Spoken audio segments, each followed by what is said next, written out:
Bismillahirrahmanirrahim. Assalamualaikum warahmatullahi wabarakatuh.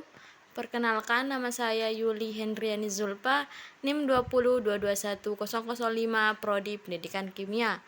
Baiklah, saya akan mempresentasikan tentang jurnal saya yang berjudul Computer and Education. Yang pertama yaitu latar belakang. Computer and Education adalah jurnal paling berpengaruh ketiga dalam kategori penelitian pendidikan. Dari tiga besar, komputer dan pendidikan adalah satu-satunya jurnal khusus pengguna teknologi dalam pendidikan. Kedua, komputer dan pendidikan menerbitkan banyak artikel tentang pengguna teknologi digital untuk tujuan pendidikan yang lebih luas. Selain itu, komputer dan pendidikan bukan hanya jurnal terkenal dengan pengaruh akademik yang diakui pada pendidikan berbasis komputer, tetapi juga telah menyaksikan pergeseran dari membahas potensi mengadopsi teknologi tersebut untuk tujuan pendidikan ke mengeksplorasi bagaimana mengadopsi teknologi tersebut untuk tujuan pendidikan. Yang kedua, kumpulan data dan metode. Yang pertama, pengumpulan data dan pra-pemrosesan. Kedua, pemodelan topik struktur. Yang ketiga, analisis kerja. Yang pertama, pengumpulan data dan pra-pemrosesan. Pengambilan data pra-pemrosesan artikel komputer dan pendidikan selama periode 1976 sampai 2018 diambil dari Web of Science menggunakan strategi pencarian nama publikasi komputer dan pendidikan. Materi utama pemodelan topik adalah judul, kata kunci, dan abstrak setiap artikel.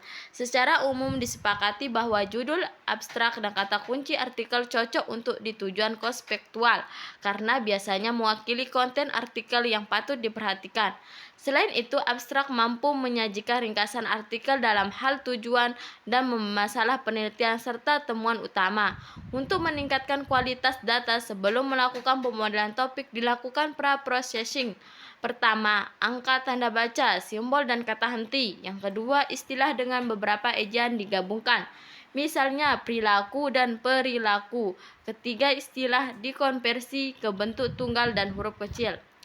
Yang kedua, pemodelan topik struktur. Pemodelan topik struktur untuk mengidentifikasi topik dari 3.342 artikel dengan informasi abstrak, kami menggunakan metode pemodelan topik yang baru dikembangkan, yaitu pemodelan topik struktural. Peta representasi grafik untuk topik pemodelan diadaptasi dari Nabil Tejema dan Amor 2018. Pemodelan topik menganggap setiap dokumen sebagai terdiri dari istilah, setiap topik sebagai distribusi dan istilah, dan setiap dokumen sebagai kombinasi topik. Diberikan topik K untuk DTH dokumen dan suku P untuk topik ke K. STM Robert Sweet dan Tingmi 2014 melakukan dua tugas utama untuk memperkirakan distribusi topik dokumen D dan topik istilah K. STM adalah metode pemodelan tanpa pengawasan. Satu langkah penting diantaranya adalah memutuskan jumlah topik sebelum pemodelan. Dua ahli domain secara independen membandingkan 16 model dengan jumlah topik yang berbeda dengan memeriksa istilah dan artikel yang representatif berdasarkan pada kriteria berikut. Yang pertama, istilah representatif dalam setiap topik dapat membentuk topik yang bermakna secara bersama-sama. Kedua, artikel perwakilan teratas untuk setiap topik berhubungan erat dengan topik.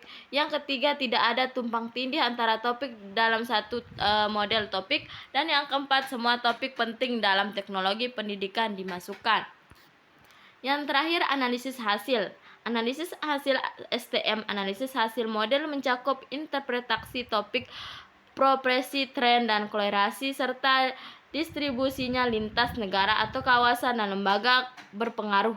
Kami pertama-tama menginterpretasikan hasil statistik menjadi topik penting yang relevan dengan bidang-bidang pendidikan, komputer atau teknologi ditingkatkan. Secara khusus, langkah-langkah berikut ditetapkan untuk melakukan tugas pelabelan. Yang pertama, interpretasi istilah pembeda dalam topik berdasarkan makna semiotiknya. Kedua, pemeriksaan sampel artikel yang representatif untuk setiap topik. Dan yang ketiga, perbandingan hasil pelabelan kedua ahli dengan label yang tidak konsisten dibahas dan disatukan. Kemudian mereka memeriksa 3 teratas artikel perwakilan pembelajaran online berbasis web untuk memverifikasi label ini adalah sebagai berikut. Yang pertama, Suhidirman 1998 menerbitkan dan artikel tentang filosofi pengajaran dan pembelajaran untuk generasi cyber.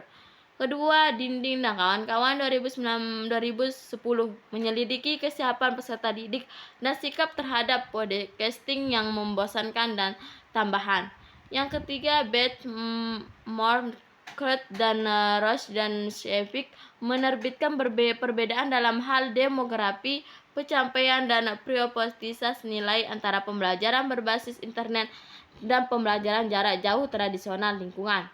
Ketiga hal tersebut di atas semua terkait dengan pembelajaran menggunakan cyber, podcasting, internet, dan layar jarak jauh yang kesemuanya dapat dianggap sebagai pembelajaran online berbasis web. Jadi dengan pertimbangan istilah representatif dan pekerjaan penelitian, kami memberi label topik pembelajaran online berbasis web. Adapun kelebihan dan kekurangannya. Yang pertama, kelebihannya harus diakui kalau media baru dalam bentuk elektronik yang lalu lalang di jaringan internet adalah sebuah media informasi masa depan. Harus diakui juga kalau media baru ini memiliki footprint yang luar biasa, menjangkau berbagai pembaca dan berbagai kelas dan akan melampaui jumlah pembaca media tradisional. Yang kedua, kita dapat menyebarkan publis informasi yang bisa diakses di mana saja ke seluruh dunia dalam waktu singkat. Adapun kekurangannya yaitu tidak semua tempat tersedia fasilitas internet. Mungkin hal ini berkaitan dengan masalah tersedianya listrik, telepon, ataupun komputer. Dan kedua, kurangnya penguasaan komputer. Yaitu yang terakhir adalah kesimpulan. Kontributor utama penelitian komputer dan pendidikan, diidentifikasi dan penelitian ilmiah kolaborasi di antara mereka juga divisualisasikan. Dan analisis bibliometrik berbasis topik disumbangkan ke komputer dan pendidikan oleh memberikan gambaran yang komprehensif tentang komunitasnya. Selain itu, temuan itu bermanfaat bagi alokasi sumber daya oleh keputusan pembuat, termasuk kontributor potensial untuk komputer dan pendidikan, dan editor komputer dan pendidikan yang memutuskan arah dan kebijakan komputer dan pendidikan. Selain itu, karena komputer dan pendidikan adalah salah satu yang tertua, paling mapan, dan bergengsi, jurnal di bidang teknologi pendidikan dan pembelajaran berbantau komputer dengan dampak yang tinggi. Mungkin sekian dari saya. Jika ada salah mohon maaf. Wabillahi taufiq wal hidayah. Wassalamualaikum warahmatullahi wabarakatuh.